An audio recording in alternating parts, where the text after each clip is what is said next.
Welcome back to Taiwan Outlook. Our guest today is Professor Raymond Wu of Fudan University. Yes. Raymond, we've been talking about the LY election, but people are paying more attention to the presidential election in March. Of course. What's your take on the so-called impacts of LY elections on the presidential election? Well, normally, in principle, all the elections that we have in Taiwan, we have a lot of them, should be independent on its own, because each election has different set of candidates, different set of issues, and different set of concerns. However, now you have two elections, two national, very important elections in Taiwan, only separated by 10 weeks, very close, in time, and also their relative importance, by no comparison with others. And the fact of the matter remains is also the last weekend, you had a very lopsided outcome, in the election for the legislature. The outcome was beyond anybody's wildest imagination. So the fact of the matter remains is, what does that tell us about the impact of the LY election on the next one? Generally, like you said, just that there are two possible effects of one election onto the next. One is so-called the pendulum effect, is that whether the voters will swing the other way, almost all the way in support of the losing party in the first election.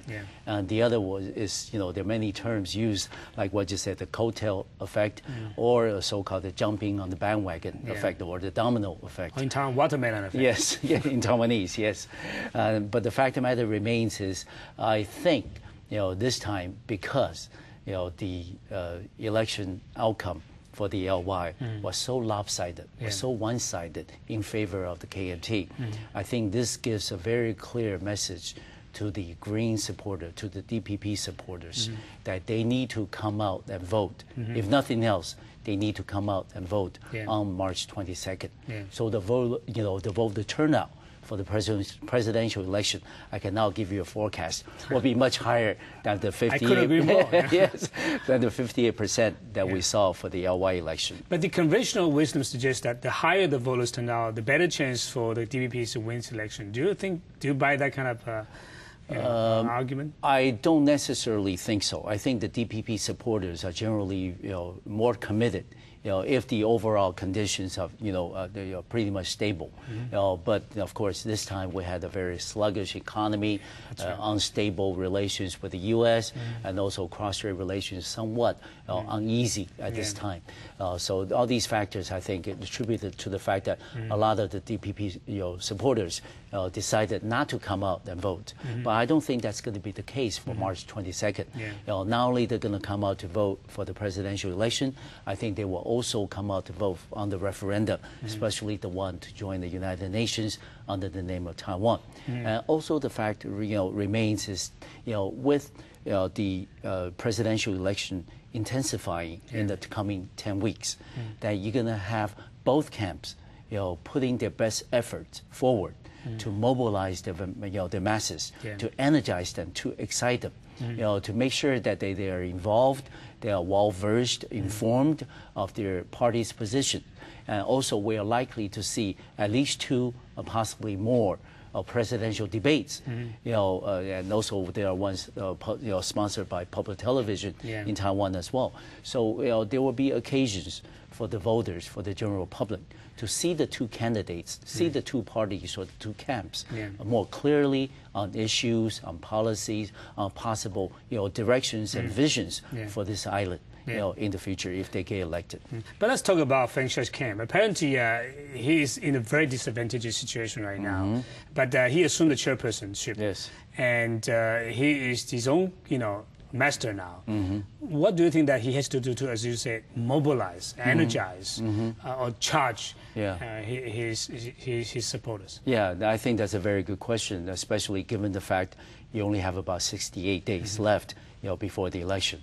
And I would propose, if I were advising Mr. Frank Hsieh, which I'm not, but if I were, I would give Mr. Frank Hsieh a 4C, policy. The 4 C's stand for first, change. Mr. Frank Hsieh has got to somehow distinguish himself and his administration, if he's elected, from the current administration and also the president.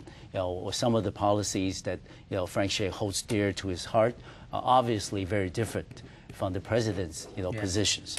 And so Frank has got to be able to, present the image that he is his own man, and he's different on some important policies, from the way that things were done in the past, from the way the president has handled some of the important national issues.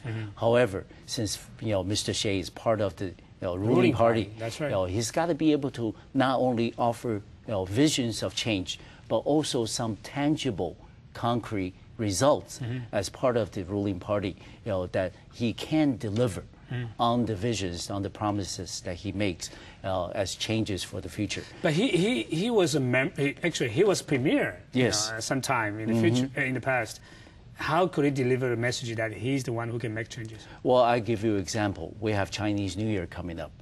Maybe for the Chinese New Year cross-strait charter flights, Mr. Frank Xi can play a role in terms of ensuring first that we will have the Chinese New Year charter flight this year, and second, the size, the magnitude.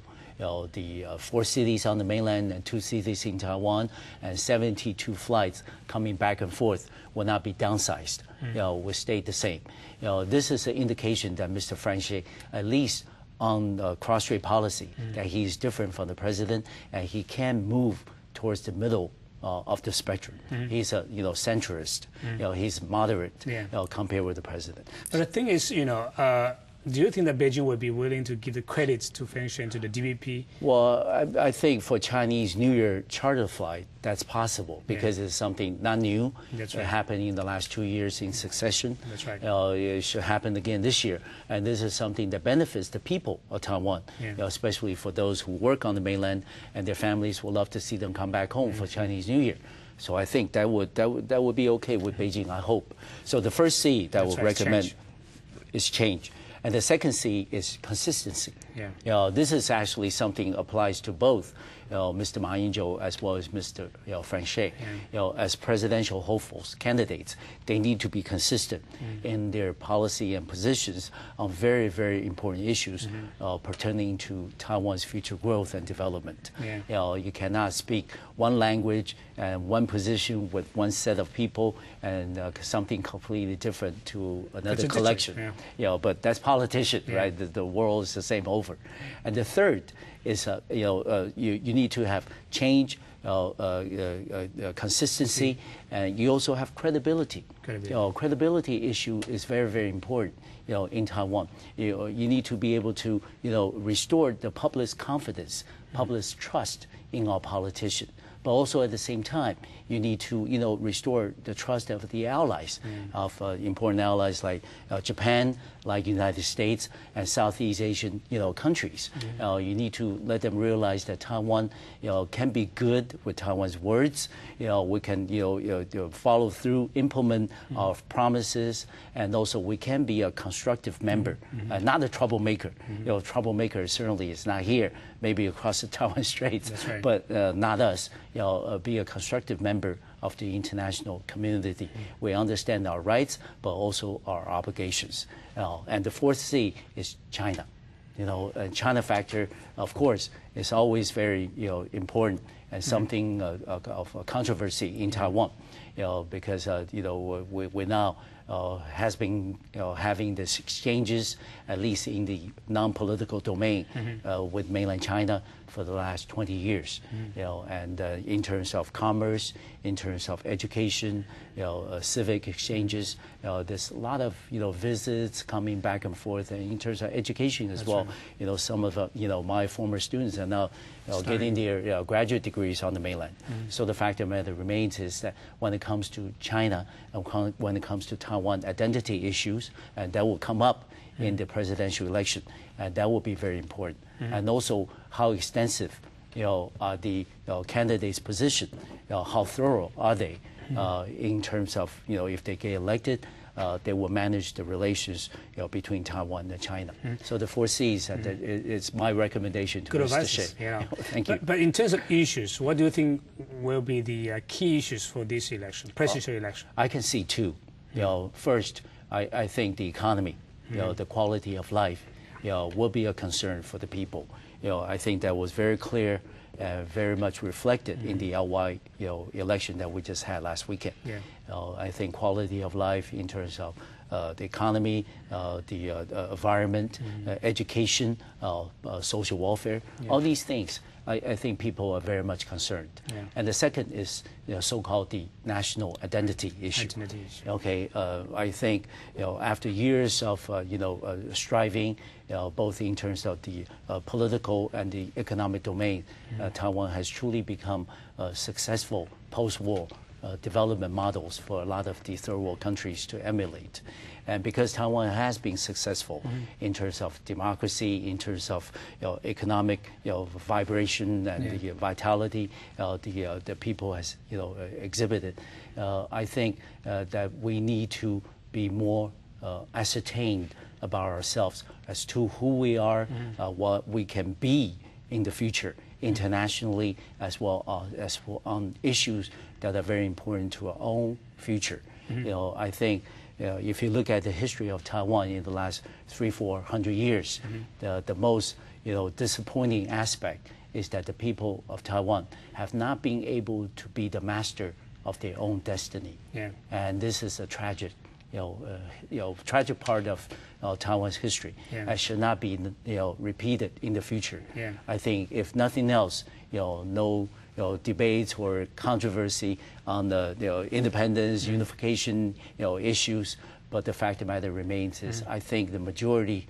of people in Taiwan, and myself included, is the fact that we need to voice our opinion internationally, and we need to be eventually the master of our own destiny. We need to be the ones that deciding Taiwan's own future. And that right should not be denied.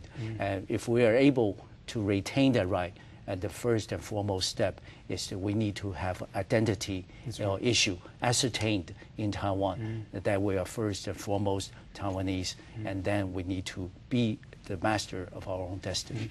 Regardless of the outcome of the presidential election, what is at stake here? For Taiwan and for the region in general? Well, I think, of course, we have two very prominent political figures that are candidates for this presidential election.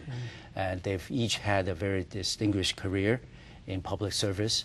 However, they do have very different views, different positions on very important matters like cross-strait relations and Taiwan's foreign relations.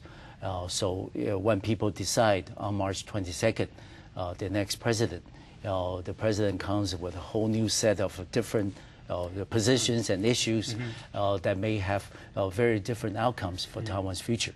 So when people decide the president on the 22nd of March, they're also deciding Taiwan's future in a very fundamental sense, especially our relations with China and also our relations with important allies like the United States and Japan. Yeah. One final question. I don't know if you want to do it or not, but what's your prediction about the election?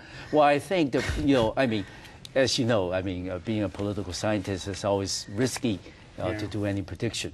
But the fact of the matter remains is I think what happened with the LY election has very little bearing directly on what happens with the presidential election, because the two elections have two different candidates and different sets of issues and concerns. But the fact of the matter remains is people need to make their voices count. People need to go out and vote. And I think the election is still yet to be won by either party. Either party can still make mistakes, and they can also propose policies that will win their votes. But so the two camps and the two candidates in particular need to be very, very clear on their positions, on their important policies, and let the voters of Taiwan decide. Yeah, that's right. I have my prediction. Okay. The one who had more votes wins. Okay. That's the beauty of democracy. Yes. Thank you very much, Raymond. Thank you for coming to it's a pleasure to be here. Yeah, and thank you for watching Taiwan Outlook, and see you next time.